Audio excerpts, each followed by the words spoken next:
இவங்க 2 பேரும் அப்ளை பண்ணல. அப்பா மேல இவனும் அதிகமா லவ் வச்சிருக்கான், அப்பாவும் வச்சிருக்காங்க. கார்த்திகரை வந்து டைம் நான் ஒரு தடையா இருக்கிறேனோன்னு எனக்கு ஒரு குற்ற உணர்ச்சி. நான் பிறக்கிறதுக்கு முன்னாடி ஒரு 200 போட்டோ கிட்ட இவங்க 2 பேரும் சேர்ந்து எடுத்திருக்காங்க. நான் பிறந்ததுக்கு அப்புறம் தான் இவங்களுக்கு இடைஞ்சலா இருந்துட்டேன்னு ஒரு குற்ற உணர்ச்சி எனக்கு இருந்துச்சு. அந்த குற்ற உணர்ச்சி தான் இவங்க 2 பேர்த்தையும் எப்படியாச்சும் பேச வைக்கணும்.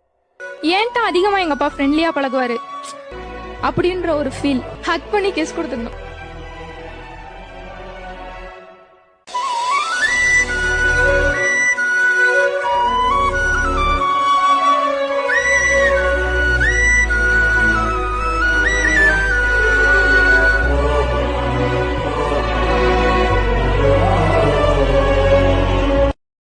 சொந்தங்களே, தாய்க்கு மகன் மேல அதிகமான பாசம் இருக்கிறதும் தந்தைக்கு மகள் மேல அதிகமா பாசம் இருக்கிறதும் சராசரி வீட்டுல எல்லார் வீட்லயும் நடக்கிற ஒரு போராட்டம் தான் இல்ல.